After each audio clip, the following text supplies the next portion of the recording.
कि मैं वहां से यहां तक आ गया। लेकिन मुझे ना इसका एग्जैक्ट जवाब नहीं मिल रहा था, मतलब मुझे समझ नहीं आ रहा था कि इसके पीछे वजह क्या है। और फिर फाइनली एक दिन वो वजह समझ आई। मैंने एक कहानी पढ़ी कहीं पर, और उस कहानी के जब मैं अंदर तक गया तो मेरे को समझ आया कि हाँ, ये वजह है। ये कहानी है दो बच्चों की जो एक गांव में रहते थे। उनमें से एक 6 साल का था और एक 10 साल का। दोनों बहुत अच्छे दोस्त थे, बिल्कुल शोले के जय और वीरू जैसे। दोनों हमेशा साथ साथ रहते, साथ साथ खेलते, साथ साथ खाते पीते, साथ साथ नहाते धोते। नहीं, धोते नहीं, ये थोड़ा ज्यादा हो गया। तो एक दिन वो दोनों गांव से थोड़ा दूर निकल गए और खेलते खेलते उनमें से जो बड़ा बच्चा था 10 साल वाला, वो एक कुएं में गिर गया और जोर जोर से चीखने चिल्लाने लग गया, क्योंकि उसको तैरना नहीं आता था। अब जो दूसरा बच्चा था छोटा सा 6 साल का, उसने अपने आसपास में देखा और उसको कोई नजर नहीं आया, उसको कोई नहीं दिखा जिसको कि वो बुला सके हेल्प के लिए। और फिर उसकी नजर पड़ी एक बाल्टी पे जिस पे एक रस्सी बंधी हुई थी। उसने एक सेकंड भी वेस्ट नहीं किया, उस बाल्टी को उठा करके कुएं में फेंक दिया और अपने दोस्त को बोला कि पकड़ ले इसको। उसके दोस्त ने पकड़ा और वो अपनी पूरी ताकत लगा करके पागलों की तरह उसको खींचने लगा। खींचता रहा, अपनी पूरी जान लगा दी उसने। छोटे से बच्चे ने, 6 साल के और 10 साल के बच्चे ने उस बाल्टी को पकड़ा हुआ था। खींचता रहा और तब तक नहीं रुका जब तक उसने अपने दोस्त को बचा नहीं लिया, जब तक वो बाहर नहीं आ गया। अब यहां तक तो ठीक था, यहां तक तो ये कहानी समझ आती है। लेकिन हुआ क्या कि जैसे ही ये दो बच्चे, जब दोनों एक हो गए, जब बाहर आए और आकर के गले मिल रहे, रो रहे और खुश हो रहे, एक तरफ से उनको डर भी लग रहा था। डर था कि अब गांव जाएंगे तो बहुत पिटाई होगी जब उनको बताएंगे कि ऐसे हम कुएं में गिर गए और ये सब चीजें हुई। लेकिन मजे की बात, ऐसा कुछ भी नहीं हुआ। वो जब गांव गए और जा करके उन्होंने अपने घर वालों को बताया, बाकी गांव वालों को बताया, तो किसी ने विश्वास नहीं किया, पूरे गांव वालों ने। और वो अपनी जगह बिल्कुल ठीक थे, क्योंकि उस बच्चे में इतनी ताकत भी नहीं थी कि वो एक बाल्टी पानी से भरी हुई वो उठा सके। तो इतने बड़े बच्चे को इतनी ऊपर खींचना तो बहुत दूर की बात है। लेकिन एक आदमी था उस गांव में, उसने विश्वास कर लिया। उनको सब रहीम चाचा कहते थे, उस गांव के सबसे समझदार बुजुर्गों में से एक। और सबको लगा कि यार ये कभी झूठ नहीं बोलते, अगर ये कह रहे हैं तो जरूर कोई ना कोई बात होगी, कोई ना कोई वजह होगी जिस वजह से ऐसा कह रहे हैं। और फिर सारे गांव वाले इकट्ठे होकर के उनके पास में गए और जाकर के बोले कि देखो जी, हमें तो कुछ समझ आ नहीं रहा, आप ही बता दो कि ऐसा कैसे हो सकता है। तो उनको हंसी आ गई। वो बोले कि यार इसमें मैं क्या बताऊं, वो बच्चा बता तो रहा है उसने कैसे किया। बाल्टी को उठा करके कुएं में फेंका, उसके दोस्त ने बाल्टी को पकड़ा, उसने रस्सी को खींचा और अपने दोस्त को बचा लिया। तो आपको पता तो है उसने कैसे किया, बच्चा बता तो रहा है, इसमें मैं क्या बताऊं। तो सारे गांव वाले उनकी शक्ल देख रहे।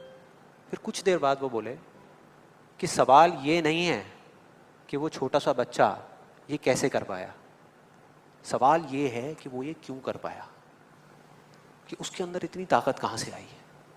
और बोले इसका सिर्फ एक जवाब है, सिर्फ एक, कि जिस वक्त उस बच्चे ने ये किया, उस टाइम पे उस जगह पर दूर दूर तक कोई नहीं था उस बच्चे को ये बताने वाला कि तू ये नहीं कर सकता।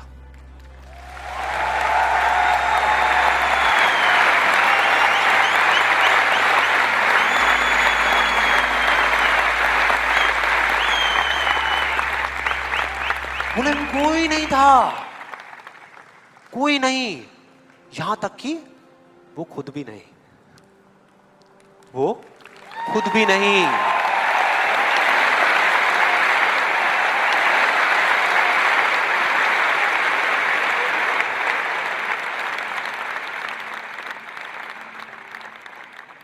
अब मैं आप लोगों से पूछता हूं कि अगर कुछ ऐसा हो जाए, अगर आपको भी उस बच्चे की तरह किसी की आवाज सुनाई ना दे जो आवाजें आपको रोकती है, ना किसी और की ना अपनी, तो क्या होगा? मजा आ जाएगा, राइट? उस बच्चे की तरह आपको भी कोई नहीं रोक पाएगा। You'll be unstoppable, right? Yes और नो? यस और नो? यस और नो? थियोरेटिकली तो ये बात बहुत अच्छी लग रही है सुनने में, लेकिन अगर हम प्रैक्टिकली देखें तो सिर्फ यस बोलने से काम नहीं चलने वाला। ये आप सबको भी पता है और मुझे भी पता है। ये जो अनस्टॉपेबल बनने वाला काम है, उसके लिए क्या करना पड़ेगा? 2 दीवारें तोड़नी पड़ेगी। दो दीवारें, पहली बनी है दूसरों की आवाज की, कि आपके ऊपर दूसरों की आवाजों का असर होना बंद हो जाए, और दूसरी आपकी खुद की आवाज। ये ज्यादा बड़ी दीवार है। तो अब देखते हैं कि इस पहली दीवार को कैसे तोड़ना है। उस कहानी में उस बच्चे के आसपास में कोई नहीं था उसको रोकने वाला, लेकिन क्या रियल लाइफ में ऐसा होता है? यस और नो? नो। क्या होता है कि हम एक काम करने की सोचते हैं, करना शुरू भी नहीं करते, सिर्फ सोचते हैं कि हमको ये काम करना है, और सामने से 4 लोग आ जाते हैं रोकने के लिए। 4 लोग आ जाते हैं तरह तरह की बातें करने के लिए कि ये नहीं हो सकता। अरे बड़ा इम्प्रैक्टिकल सा आइडिया है। जब कोई नहीं कर पाया तो तू क्या करेगा? होता है ऐसा? कितने लोगों के साथ ऐसा हुआ है? सबके साथ हुआ है और होता रहता है। और मेरे साथ तो पता नहीं कितनी बार हुआ है। किसी के साथ कुछ ज्यादा ही हुआ है लगता है। लगता है उनको राह चलते भी मेट्रो में भी कोई मिलता है, अबे तू नहीं कर पाएगा चल।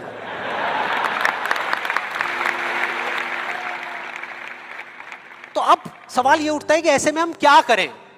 ऐसे में जो ऐसी बातें आपको बोल रहे हैं, ना तो आप उनका मुंह बंद कर सकते हो, ना अपने कान बंद कर सकते हो, क्योंकि वो लोग कोई राह चलते लोग नहीं होते, वो आपके अपने होते हैं। आपके अपने फ्रेंड्स हैं, रिलेटिव्स हैं, आपके घर में हैं, आपके ऑफिस में हैं।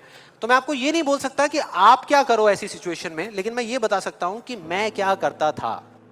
जैसे ही कोई बोलता था मेरे को, या आज भी अगर बोलता है कि ये नहीं हो सकता या तू ये नहीं कर सकता, तो मैं ना चुप रहता हूं, ना उनसे लड़ता हूं।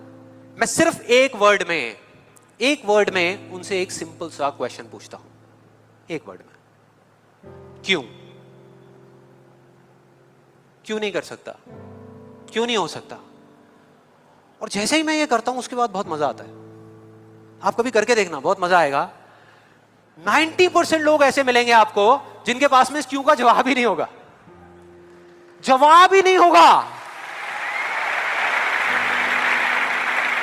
नहीं, वो सोच में पड़ जाते हैं। जैसे ही मैं पूछता ना क्यों, हाँ क्या, क्यों, ये कैसा सवाल है? तो ये है वो 90% लोग जिनके पास में कोई जवाब ही नहीं होता, या होता भी है तो वो इतना फनी होता है कि आप चाह करके भी अपने आप को हंसने से नहीं रोक पाओगे। जैसे एक बार मेरे साथ हुआ था, जब मैं करीबन आई थिंक 18 साल का था, और मैं